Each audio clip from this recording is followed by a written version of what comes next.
Well, hey there, you're on the internet, I have some free time, and welcome to the Triple N Network, where all you newbie nib nerds can find all the news you'll need. Let's look at an ink today, shall we? Now, today's ink was another ink provided by the wonderful, mysterious benefactor, who sent me a ridiculous amount of samples from K.W.Z inks of Poland.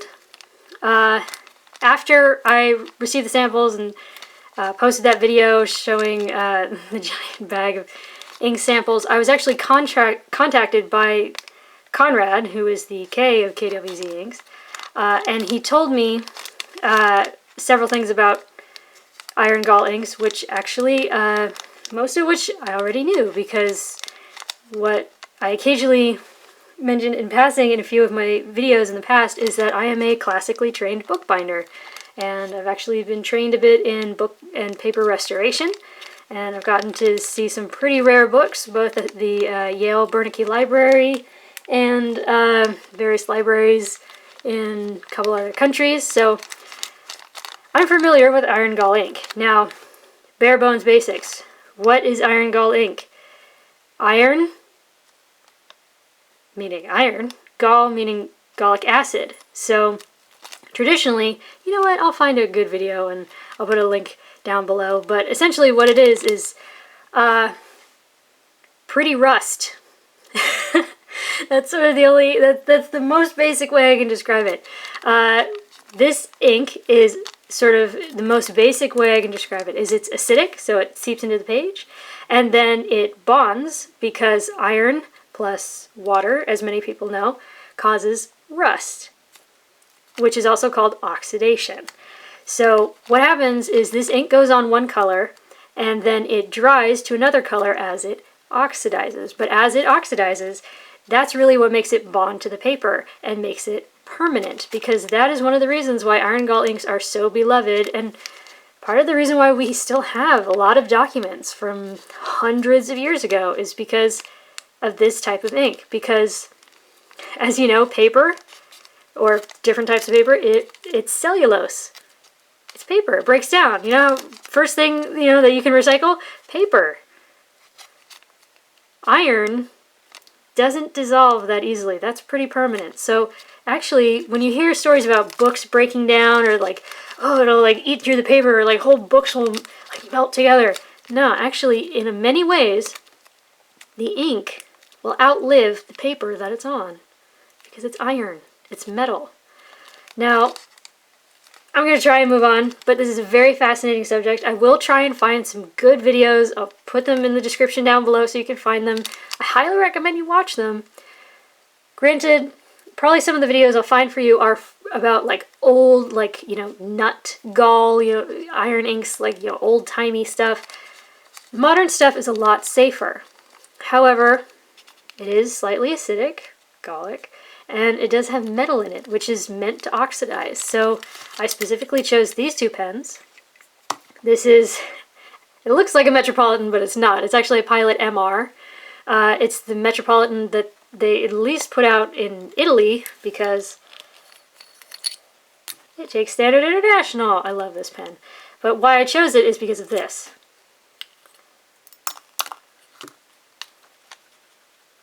It comes apart very easily, so it's very easy to clean. So just for simplicity in your own life, I recommend that you, at least to begin with, put it in pens that are very easy to take apart. I just didn't want to knock over the camera. So yeah, that's why I chose these pens, and I'm glad I did. But honestly, they were perfectly well behaved. They were perfectly fine to clean out. You know, just all I did was I sort of pulled them apart like you saw.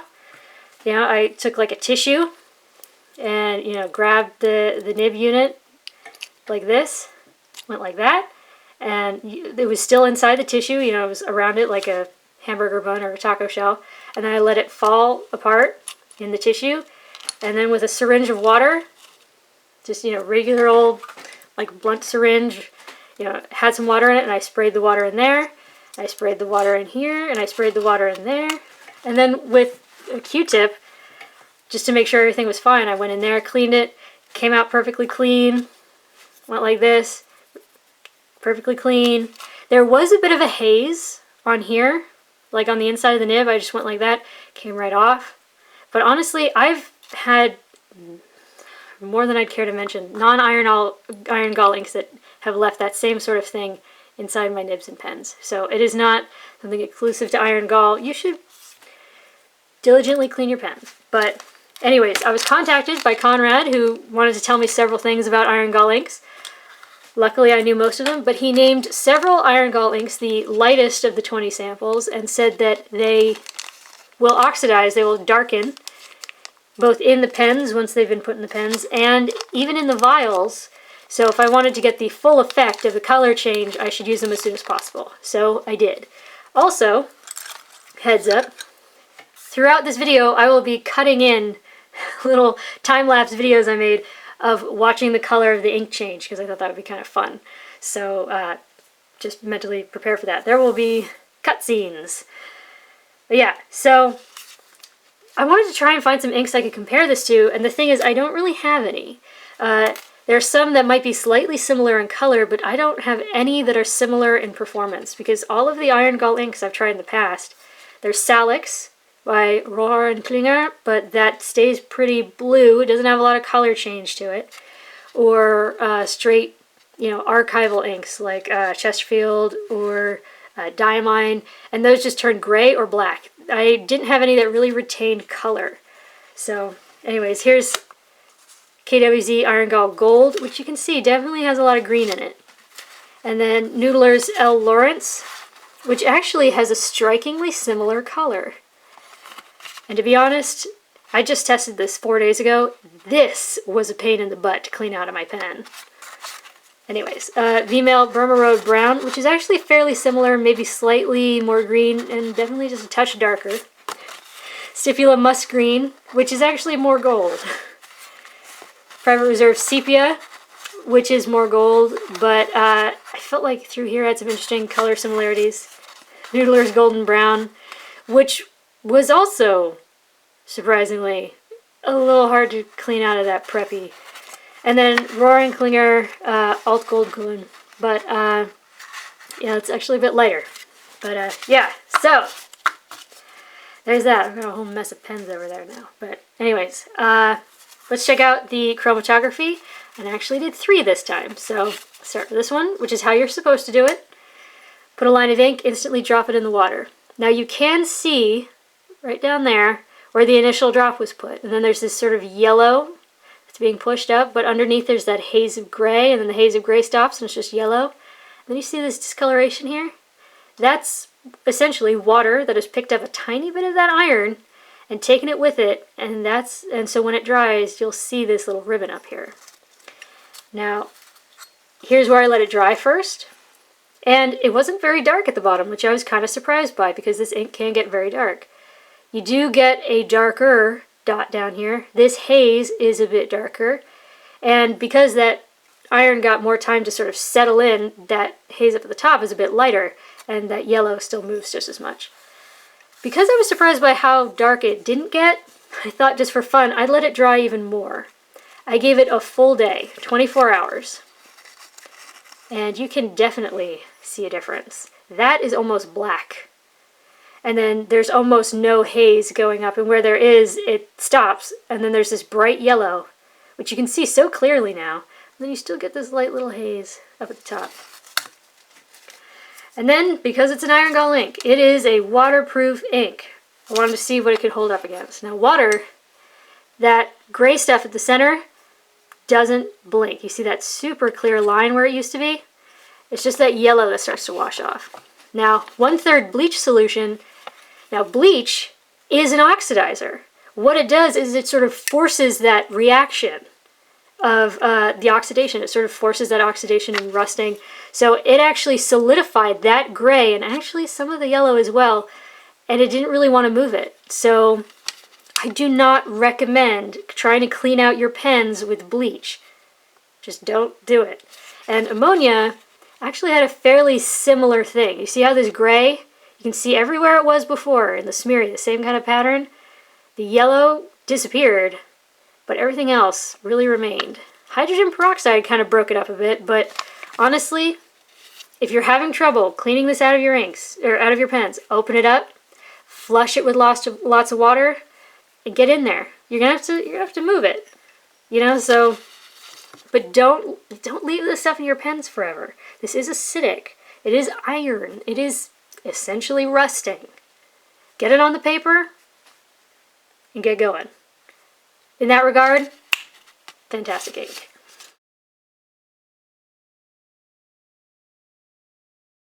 Now, finally, 10 minutes later, paper test. Top down in density, Clairefontaine, 90 grams per square meter. Now, I was still having problems with the K.W.Z paper where like one side was starting to, but as you can see, it really abruptly stops, like maybe half an inch in. But just in case, I wanted to retest it, so we'll do this. Water test got a little crazy. Now, you do get some very lovely shading, and actually when I was writing this, this was much more of a young olive oil kind of color. It definitely has some green in it, but it was more bright. It was a little more gold. Here I say, it looks like the color your skin turns when someone's giving you like cheap or fake gold. But actually, I'd say it's more like an olive oil. It does have some gold undertones to it. You do see some lovely shading. The flow was perfectly fine. Granted, this was fresh. They had been in the pens between 24 and 36 hours. So it was still pretty fresh. But honestly, I've seen Diatramentus inks perform more badly. But anyways, yeah, that Pilot MR with the medium nib took 17 seconds to dry. The Broad and Wet JinHao X450 took 25 seconds. You can see how much ink that was putting down. So, yeah. Now, water test. See that gray at the center? And granted, this had only been on the paper for maybe half an hour. If I'd given it more time, chances are even more would remain, but I do try and test these in what I want to be kind of a worst case scenario, like you just wrote it and stuff fell on it. But yeah, look at how clear that is. So clear, so there, very dark. Really doesn't move. That yellow moves around. It really is just a yellow. I mean, here it looks more green, but what moves is a yellow. And there's no bleed, no feather, no spread. I don't even think there's really much echo, even in the broad nib where I was laying it on heavy, so that's awesome. Next up is Fabriano, which is 85 grams per square meter. I highly recommend this paper.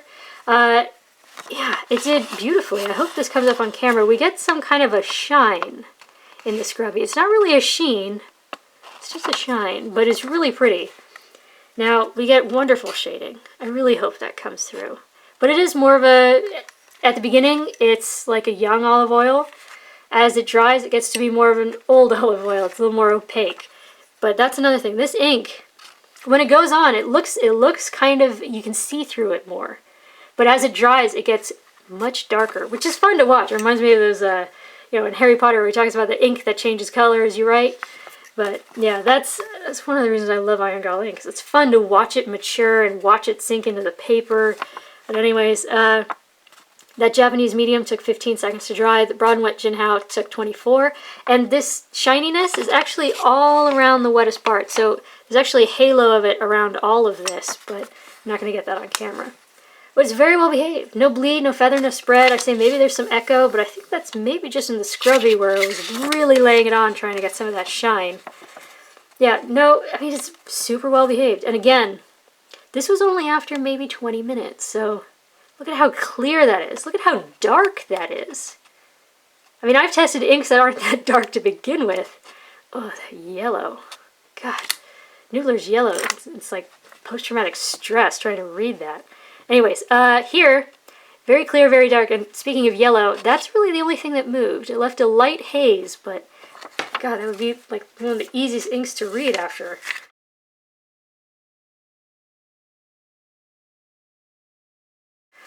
Next up is Rhodia, 80 grams per square meter. Again, wonderful performance. You get lovely shading. There's no bleed, no feather, no spread. So maybe there's echo, but I really don't see any here. I mean, granted, maybe the quadrilateral paper is helping with that, but really well behaved. Yeah, we get shine again. I hope that shows up again. We get a little bit of a shine where it's laid on thick. But that Japanese medium, 16 seconds to dry. Broad and Wet JinHao, 24. Oh, I'm forgetting to pause to leave room for things to go in. Anyways, yeah, it's just really well behaved. And again, look at this water test. And this is only after 20 minutes. Who knows how dark it might have gotten if I gave it a full day. I mean, it's almost... I've seen inks that claim to be black. Oh, we'll get to one of those later this week. That are not this dark, never mind after a water test. Really clear, really there. You do get this haze of that light yellow, but that's it.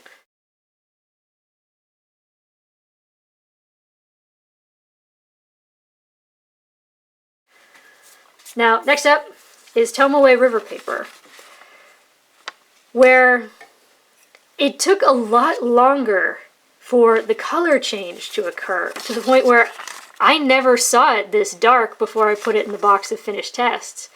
And even still, it stays a bit lighter.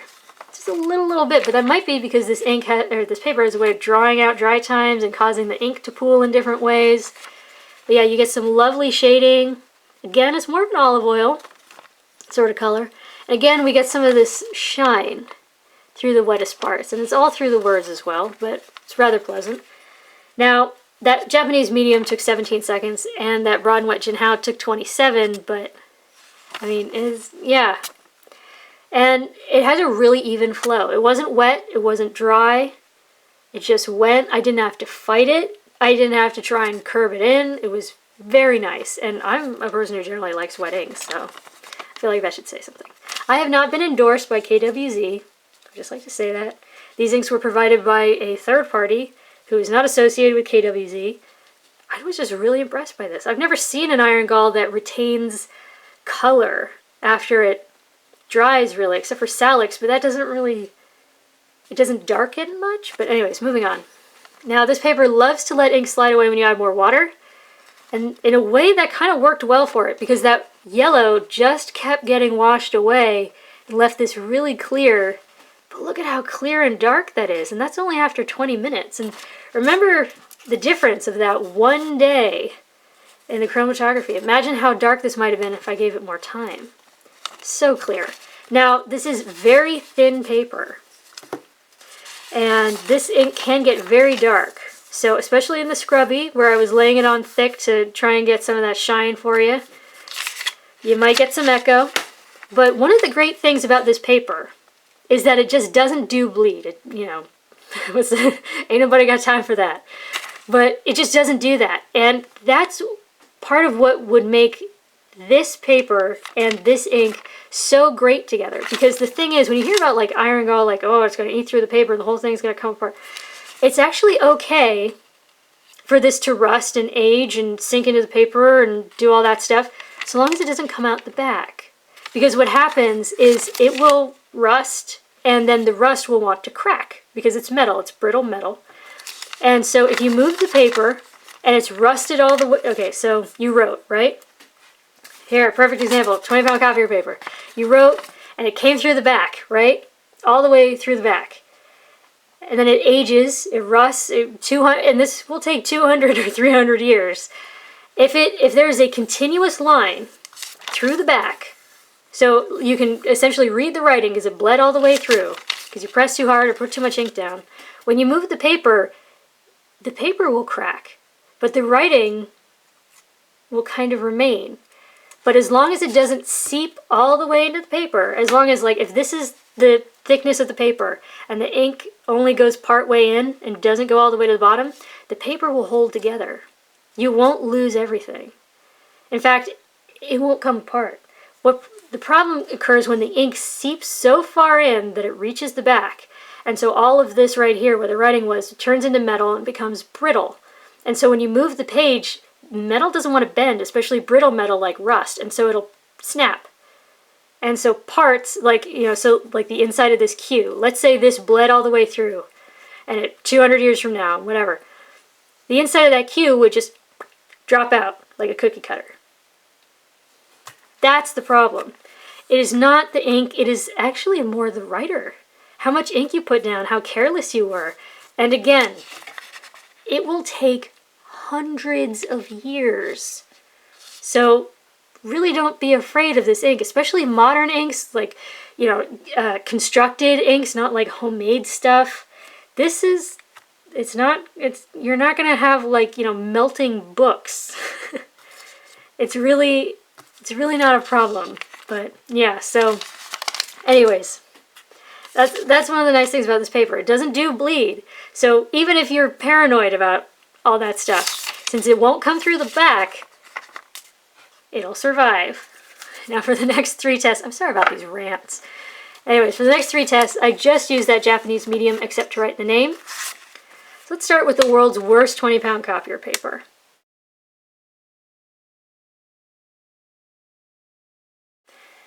Now, this definitely earns the title of worst 20-pound copier paper because it is awful. It is awful. But the thing is, we do get some spread, but often we see this go up a full size. So, but you see how it's definitely still thinner than the X450. There's spread, but there's not nearly as much spread as we usually see. And if we come in close, we don't really get feathering. That's actually from my writing. But yeah, because at the top of the E, you don't really get feathering. It's very well behaved, which we never see. But anyways, 7 seconds to dry, but that makes sense. There's more stuff in this ink, and even in absorbent papers, it takes time for it to sink in. So, but yeah, compared to what we normally see, this really isn't so bad. Especially, look, that right there is with the broad and wet, and you get just as much as you do with that Japanese medium. And the thing was, I would keep starting and like remember not to put much pressure, because I'm one of those people who puts a lot of pressure on my pens. And then as I kept writing, I'd forget. So like, see how it's nothing, and then you start to see it. And then you start to see it. Nothing, then you start to see it. So that's more me. Yeah, but anyways.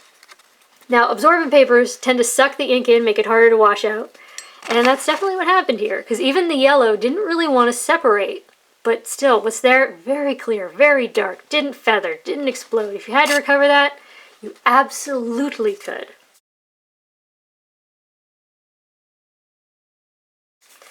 Now, next up is Mead Notebook Paper, which is pretty cheap, and you can buy it in pharmacies, and they gave it to us for free in high school for our like lab notebooks in chemistry. And it's physically thinner than the 20-pound copier paper. But lately, it's been outperforming it. With one exception, for the past 2 weeks, this stuff has started feathering. That's sort of a recent occurrence. And even still, look, we've got that. Maybe that. The end. That's pretty much it. We don't get much feathering on here. And look at this. We retain some shading. It did take 4 seconds to dry, but that kind of makes sense. And then I noted on here, human error, because I had been trying to get some of that shading more noticeable for the camera, and I scratched through the page a little bit. And jokingly, I used that X450 to write human error. Human error didn't really bleed through. Yeah, we get sort of a haze, but this is fairly dark ink, and this is extremely thin sheet paper. This is a great combination, especially for something like a lab notebook. Now that I think about it, God, my lab notebook constantly ended up getting weird stuff on it. I think I actually did, like, drop it in a vat of something. What was that? Oh, God, that was when we had to make our own pipettes. That was terrible. Anyways, chemistry was so not my thing. Oddly, nuclear chemistry, I got the highest grade in the class. Balancing equations, I got the worst. Anyways, again, this paper tends to freak out when you add more water. And it kind of did. Got a weird texture. But look, that yellow starts to branch off. But look at that stuff in the center. It does not blink. Does not move. If you had to recover that, you absolutely could. And also, look at this. What comes out the back is just that yellow. I'm telling you, Iron-Gall inks are really something. I highly recommend you watch the videos that I'm going to link you to, because I want people to learn about this more. People don't know how much they don't know until they know what they didn't know. Now, I needed more Moleskine paper. Then I forgot, this is the stuff that is inaccurate. The shiny back stuff. Biggest clue, I was laying it on, laying it on, laying it on, see if I could get it to bleed through. No, we got an echo. That's it. So, that stuff isn't accurate. Takes some time, because there's some stuff in this ink that you gotta give it time to sink in. And for once, I feel like this demonstrates what's wrong with this paper. Look, the iron in the center, that gray, when we added more water, it feathered even more. That didn't happen on any other type of paper. Moleskine, what's wrong with you? Anyways. And we got like no bleed practically on most of those. And look at this. This, despite these being little tiny dots, despite that, got onto the page below. Infuriating. I hate this paper. Anyways, I'm sorry that I didn't consciously allow more time to cut in those little things, but I really want people to understand Iron-Gall a lot more. It's fascinating, and as a chemical invention, you know, especially one that we've had for hundreds of years, I wish people knew more about it, because it is a wonderful ink. You just gotta be careful. Be diligent. Know what you're doing. And especially an ink like this, it's been manufactured. It's been created. This isn't someone who was like mashing up nuts like in their apothecary. This is someone who knows what they're doing. And this one retains color, and it changes color. And honestly, I've had non-Iron-Gall inks that are harder to clean out of pens, but yeah. This stuff is amazing. Anyways, for your consideration from the Triple N Network, if you liked the video, please give it a thumbs up. If you'd like to see more, please subscribe to the channel. And thanks for watching. Bye.